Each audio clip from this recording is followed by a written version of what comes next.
Hello friends, welcome to my another blog. এখন সকাল 8টা বাজে, আমি আমার ছেলের স্কুলের লাঞ্চ বক্স রেডি করছি। আজকে বানাবো আলুর পরোটা। তো আলুর পরোটা আমি আলুর পুর দিয়ে বানাই না, এটা আমার মায়ের রেসিপি। আমি 8টা মতন আলুর পরোটা বানাবো, তো ওই জন্য আমি 3টে আলু সেদ্ধ করে নিয়েছি মাঝারি সাইজে। তারপর হাত দিয়ে ভালো করে আলুটাকে চটকে নিয়েছি। ওর মধ্যে পরিমাণ মতন আটা দিয়েছি, আর দিয়েছি গোটা জোয়ান, জিরে, লবণ, মিষ্টি আর ঘি দিয়ে ভালো করে আটাটাকে মেখে দিয়েছি। অল্প অল্প করে জল নিয়ে একদম নরম করে আটার ডোটা মেখে নিয়েছি। ব্যাস, এবার বেলে নিলাম। বেলে নিয়ে এবার আলুর পরোটা রেডি করব। তো তাওয়াটা গরম হওয়ার পর আমি আলুর পরোটাটা দিয়ে দিলাম। একটা পিঠ শাঁকা হয়ে গেলে উল্টে দেবো।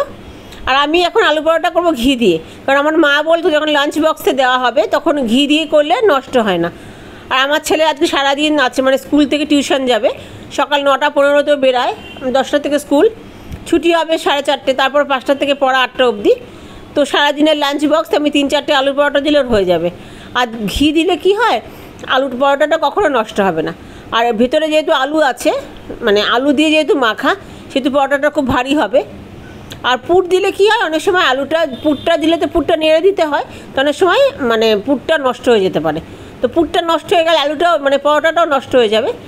এই জন্য মা বলতো যে এইভাবে দিতে। আমি যখন চাকরি করতাম স্কুলে, তখন মা এইভাবে আমাকে পরোটা দিয়ে দিত সারাদিনের জন্য। 2-3টে পরোটা খেলেই সারাদিন ধরে অনেকক্ষণ পেট মানে ভরে থাকতো। মা কী করতো, রুমালের মধ্যে বেঁধে পরোটাটা দিত, তাতে অনেকটা মানে নরম থাকতো। তো আজকে মারই মানে প্র্যাকটিস করে আমি এভাবে মানে পরোটাটা বানালাম। তো আমার এই মানে পরোটা রেডি হয়ে গেছে। দেখুন, ছোট্টো ছোট্টো করে আমি পরোটা বানিয়ে দিয়েছি যাতে লাঞ্চ বক্সে আর কি ধরে যায়। তো এই যে আমার আলু পরোটা খুব সফট হয়েছে, ভীষণ সফট হয়। এটা যদি আপনি একদিনও রেখেও খান তাহলেও নষ্ট হবে না, আর একদম নরম থাকে। তো রুটি দিলে অনেক সময় শক্ত হয়ে যেতে পারে, তো এই জন্য আমি মানে টিফিন প্যাক যখন করি আমি পরোটাটাই প্রেফার করি। তো চলুন লাঞ্চ বক্সটা এবার প্যাক করে নিই। মা তো আমাকে রুমালে বেঁধে দিত, তো এখন তো রুমালে বেঁধে দেওয়া যাবে না, এখন অনেক কিছু বেরিয়েছে। তো চলুন এই আংটার মধ্যে আমি মানে পরোটাটা ভালো করে প্যাক করে দেবো, তাহলে একটু গরম গরমও থাকবে। বিকেল অবধি গরম থাকবে না, কিন্তু লাঞ্চে যখন খাবে তখন গরম থাকবে, আর বিকেলে নরম থাকবে। তো আমার স্ট্যান্ড নেই, আমি এক হাতে ধরে ক্যামেরা করি, তাই আগে প্যাক করে নিই, তারপর আপনাদের দেখাচ্ছি। এই যে আমার লাঞ্চ বক্স রেডি। একটার মধ্যে 2টো পরোটা দিয়েছি, একটার মধ্যে একটা, একটু সস দিয়ে দিয়েছি, আর দিয়েছি শসা। এটা মোটামুটি আমার ছেলে সারাদিনের আজকে লাঞ্চ বক্স। ও যটা ইচ্ছে দুপুরবেলা খেয়ে নেবে, আর বাকি যেটা বিকেলবেলা খাবে। আমি অবশ্য বলেছি শসাটা যেহেতু কাটা, সেটা দুপুরবেলায় খেয়ে নিতে আর কি, যাতে শসাটা একদম লাল লাল হয়ে যায়। তো এই যে সারাদিনের লাঞ্চ বক্স রেডি। এইটা না, আমি সঙ্গে একটা আপেলও দেবো। আমি আপেলটা ভিজিয়ে রেখেছি যাতে ভালো করে ময়লাটা উঠে যায়। তো ভালো করে ধুই আমি কাঁচা রুমালে প্যাক করে দিয়ে দিই। মানে আপেল আমি কেটে দিই না, তাহলে লাল লাল হয়ে যেতে পারে। তো গোটা আপেল এভাবে আমি রুমালে ভালো করে বেঁধে দিই, যাতে মানে ওকে আর পরে ধুতে হয় না।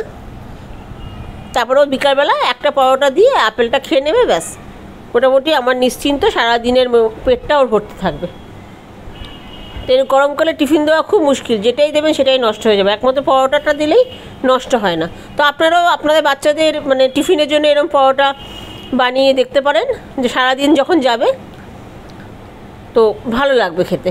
এখন আমাদের জন্য বানাচ্ছি, তো আমাদের জন্য আর মানে ঘি দিয়ে বানাবো না, আমাদের জন্য তেল দিয়ে বানাবো।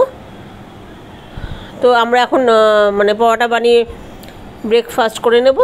তো কেমন লাগলো এই ব্লগটা অবশ্যই জানাবেন। আর আপনারাও অবশ্যই বাচ্চাদের জন্য যদি কোনো দিন টিফিন বানান, এইভাবে বানিয়ে আমাকে বলবেন কেমন লাগলো। কিচ্ছু না, আরেকবার বলে দিই, আলুটাকে সেদ্ধ করে ওর মধ্যে জোয়ান আর আটা দিয়ে মেখে আলুর পরোটা রেডি। ওকে, টাটা।